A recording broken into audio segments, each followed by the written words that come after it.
तो स्क्रीन पर आपको एक वीडियो दिखाई दे रहा होगा। इस वीडियो में भाजपा के मंत्री गौतम टेटवाल का स्वागत किया जा रहा है। बगल में भाजपा के ही पूर्व विधायक बहादुर सिंह चौहान खड़े हैं। लेकिन अगले ही पल कुछ ऐसा होता है जिसकी वजह से बहादुर सिंह चौहान चर्चा में आने लगते हैं। दरअसल मंत्री गौतम टेटवाल का स्वागत करने के बाद भाजपा के पूर्व विधायक बहादुर सिंह चौहान जो है मंच से नीचे उतरते हैं और धड़ाधड़ की आवाज आती है। पता चलता है कि कुछ ही सेकेंडों में पूर्व विधायक साहब को अनगिनत थप्पड़ पड़ चुके हैं, यानी कि उनकी पिटाई हो चुकी है। और वो पिटाई हुई है मंत्री गौतम टेटवाल के सामने।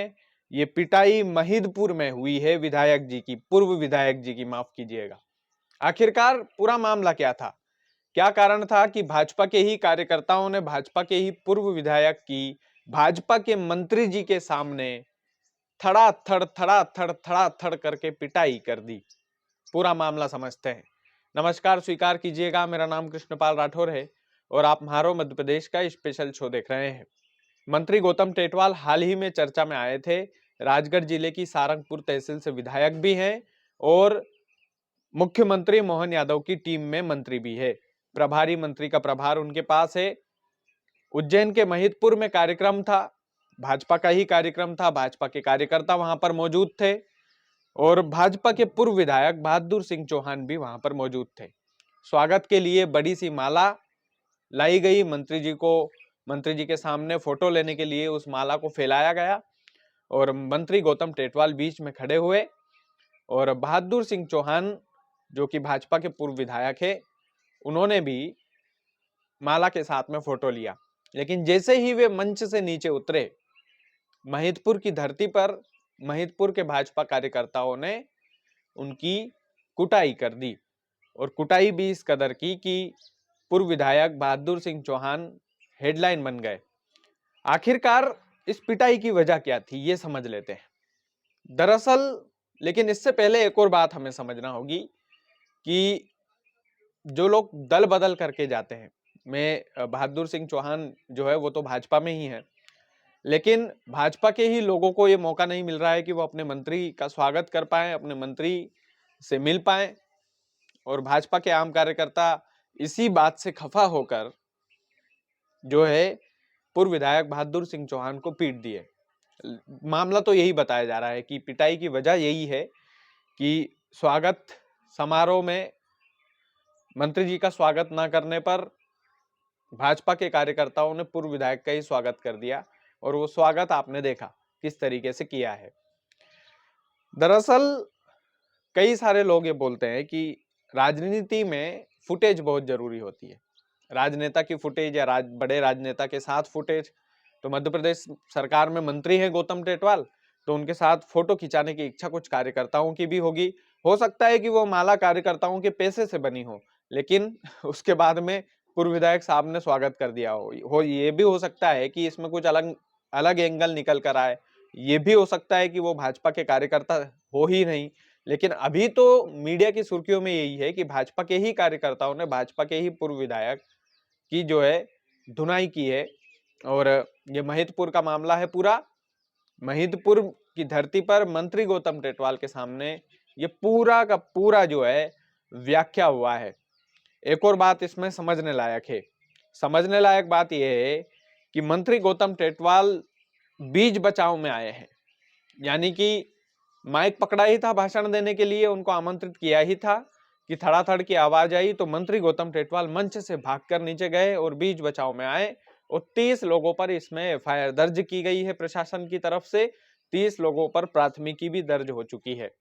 अब क्या पूछताछ होगी, क्या उनके ऊपर चार्ज लगाया जाएगा, कौन सी धारा में एफआईआर हुई, इसकी जानकारी अभी हमें नहीं है, लेकिन एफआईआर हो चुकी है, ये पक्की बात है। 30 लोगों पर इस मामले में एफआईआर दर्ज हुई है, होना भी चाहिए, क्योंकि हाई प्रोफाइल आदमी के सामने, आपने मंत्री जी के सामने पूर्व विधायक, अरे भाई विधायक रह चुके हैं आपकी विधानसभा में और पूरी विधानसभा को उन्होंने चलाया है, और उनकी इस तरीके से बेइज्जती करना ये कहीं ना कहीं नागवार है और इस पर सख्त कार्रवाई होना ही चाहिए। प्रशासन ने सख्त कार्रवाई की भी है। लेकिन अंदर की बात जानना जरूरी है कि पिटाई की वजह क्या थी, असली वजह क्या थी। कई लोग बोल रहे हैं कि स्वागत की वजह से पिटाई हुई, कई लोग बोल रहे हैं कि भैया कुछ और वजह हो सकती है, हो सकता है कि आपसी रंजिश हो कुछ पिछला वाला, जो हिसाब किताब कार्यकर्ताओं ने महिदपुर में भाजपा के कार्यक्रम में चुकाया हो। लेकिन ये गैर कानूनी काम है और गैर कानूनी काम हमेशा गलत होता है। आप एक उम्र दराज एक सीनियर नेता को आप फटाफट पीट रहे हैं, ये अच्छी बात नहीं है। और कहीं ना कहीं इसमें जो प्रशासन ने जो सख्ती दिखाई है उसके फेवर में तो हम रहेंगे, क्योंकि निश्चित तौर पर कोई भी व्यक्ति हुआ अगर कानून हाथ में लेगा तो उसके खिलाफ जो है कार्रवाई होना ही चाहिए। अब इसमें एक और एंगल हम देखेंगे कि जो लोग दल बदल वाली बात में कर रहा था, जो लोग दल बदल करके आते हैं, आप सोचिए कि भाजपा में इतनी ज्यादा भीड़ हो चुकी है, इतने ज्यादा सदस्य हो चुके हैं, इतने ज्यादा कार्यकर्ता हो चुके हैं कि मंत्री जी के स्वागत के लिए मंच पर भीड़ और उस स्वागत के लिए लड़ाई ही काफी है। यही काफी कुछ बता देता है कि मान सम्मान कितना रहता है कार्यकर्ताओं का। यही बहुत कुछ बता देता है कि जो कार्यकर्ता दरी बिछाता है उसकी क्या वैल्यू रह जाती है अंत में। और यही कार्यक्रम दिखा देता है कि आपसी झड़प जो है कहीं ना कहीं इस बात का संदेश है कि भाजपा जो लगातार ग्राउंड लेवल पर मजबूती में दिखाई दे रही है कहीं बिखर ना जाए, कहीं टूट ना जाए, कहीं कार्यकर्ता भी जो उनका मजबूत पक्ष है, भारतीय जनता पार्टी का जो सबसे ज्यादा मजबूत हिस्सा है वो कार्यकर्ता ही है, पार्टी का कार्यकर्ता। और ये भाजपा के नेता ही बोलते हैं। तो कहीं पार्टी का कार्यकर्ता ही इस वजह से इन छोटी छोटी वजहों से नाराज ना हो जाए कि हमें तो मंत्री जी का स्वागत ही नहीं करने दिया, और फिर नौबत यहाँ तक आ गई कि पूर्व विधायक साहब की धुनाई करना पड़ी। तो ये तमाम सारी जो चीजें हैं ये मार्केट में चलती है।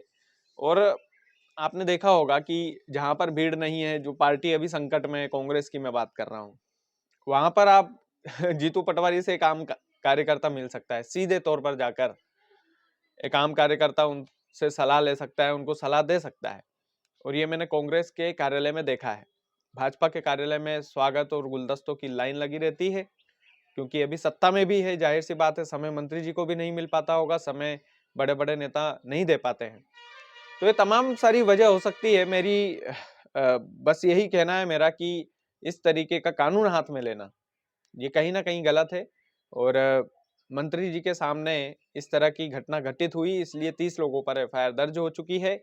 और ये एफआईआर दर्ज होना जरूरी भी था ताकि इसके पीछे का असली कारण भी पता लगाया जा सके। बाकी आप लोग वीडियो को ज्यादा से ज्यादा शेयर कीजिएगा। चैनल यदि आपने सब्सक्राइब नहीं किया है तो प्लीज कर लीजिएगा। बहुत बहुत धन्यवाद।